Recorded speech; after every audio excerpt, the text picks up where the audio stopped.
রাজধানী সহ সারা দেশে চলছে দাবদাহ। তীব্র তাপ প্রবাহে অতিষ্ঠ হয়ে আপনি যাত্রাপথে ক্লান্ত হয়ে পান করছেন রাস্তার ধারের বরফ মিশ্রিত শরবত। এই শরবত আপনাকে সাময়িক স্বস্তি দিচ্ছে ঠিকই, কিন্তু ভেবে দেখেছেন আপনি কি খাচ্ছেন? দেশ রূপান্তরের ক্যামেরা খুঁজে বের করার চেষ্টা করেছে কিভাবে তৈরি হচ্ছে এসব শরবত, কোথা থেকে আসছে বরফ, চিনি ও বিট লবণ। চলুন আগে সেটা জানার চেষ্টা করি বিক্রেতার কাছ থেকে।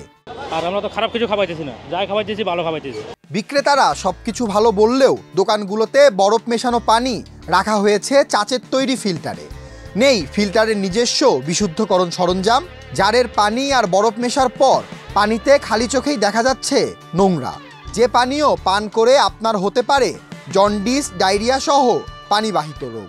মানুষের কোনো সমস্যা আল্লাহ হবে না, যার কারণে আমি এখানে খোলা কোনো জিনিস খাওয়াই না যে আমার এখানে সমস্যা হবে। আমার এখানে যা আছে ফিল্টার পানি আছে, কম পানি আছে, সবগুলোই আছে। এবার আমরা বরফ ও পানির উৎস জানতে ক্রেতা সেজে কথা বলি। পানি ভালো তো? পানি করতে আনছেন? কোম্পানিতে কিনে রাখলাম। কত করে কিনেন? 47। ওরা পানি কি ভালো পানি দেয় নাকি ট্যাপের পানি দিয়ে দেয়? কার্ডে বইটা আনেন পাম্পের থেকে। বড় মানেন করতে বড় মানে হাতের আর মাছ বাজারের মাছের বড় এত দেখন লাগে না খাইলে।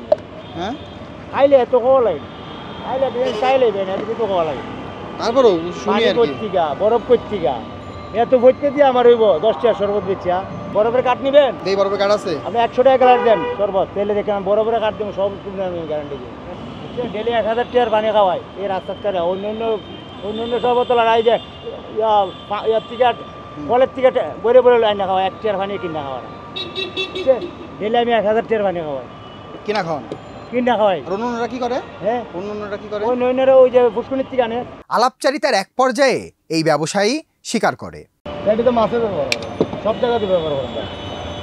মাছের দরকার হলে মাছের লেগে নেয়, শরবতের দরকার হলে শরবতের লেগে নেয়। একই বরফ, একই তো, একই কোম্পানি, এক গড়েই তো বানা। শরবত তৈরিতে ব্যবহার করা হচ্ছে নাম ট্যাগবিহীন জারের পানি ও মাছ সংরক্ষণের জন্য তৈরি বরফ। এর সত্যতা জানতে আমরা ইন্দিরা রোডের একটি বরফের দোকানে যাই, যেখানে গিয়ে দেখা মেলে মাছ বাজারের পাশেই একটি অস্বাস্থ্যকর রুমে সংরক্ষণ করা হয়েছে বরফ। সেই বরফ যাচ্ছে মাছ বাজার সহ শরবতের দোকানগুলোতে। এটা সব কামেই লাগে, মাছও লাগতেছে, ওই লাচ্ছি এলাগো লাগে, ফালুদা বানায় যারা, তারপরে জুস মুস যারা বেচে এগুলো লাগে। যাত্রাপথে তৃষ্ণা মেটাতে পথচারীরা এই দোকানগুলো থেকে শরবত পান করে। শরবত পানে স্বাস্থ্য ঝুঁকি আছে জেনেও বাধ্য হয়েই এই পানীয় পান করছেন অনেকে। আসলে পানি কি ফিল্টার কিনা, নিচে বোতল দেখালো যেগুলো ফিল্টার পানি, বিশ্বাস করে খেলাম। গরমে যে পরিমাণে এখন গরম, এখন যে কেউ ইয়া করতে পারে। এখন ওইটা যদি এখন চিন্তা ভাবনা করে যদি এখন না খাওয়া হয় তাহলে তার ইয়া করা হবে না। ক্রেতাদের অনেকে বলছেন বাজেট একটি গুরুত্বপূর্ণ বিষয়।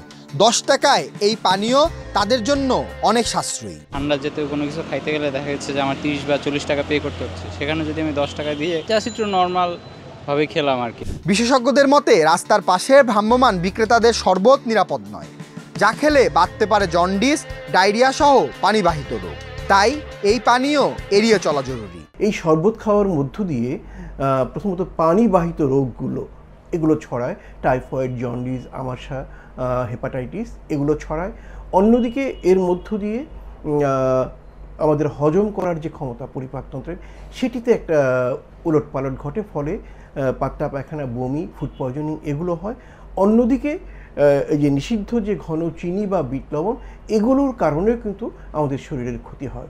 এই পানীয় পানে আপনার সাময়িক স্বস্তি মিললেও পানীয়তে মেশানো বিট লবণ স্বাস্থ্যের জন্য ক্ষতিকর। এছাড়াও অনেক জায়গায় পানিতে স্যাকারিনও মেশানো হচ্ছে, যার ফলে শরীরে বাড়তে পারে বড় ব্যাধি। বিশেষজ্ঞরা মনে করেন এটি নিয়ন্ত্রণে বাজার মনিটরিং বাড়ানোর বিকল্প নেই।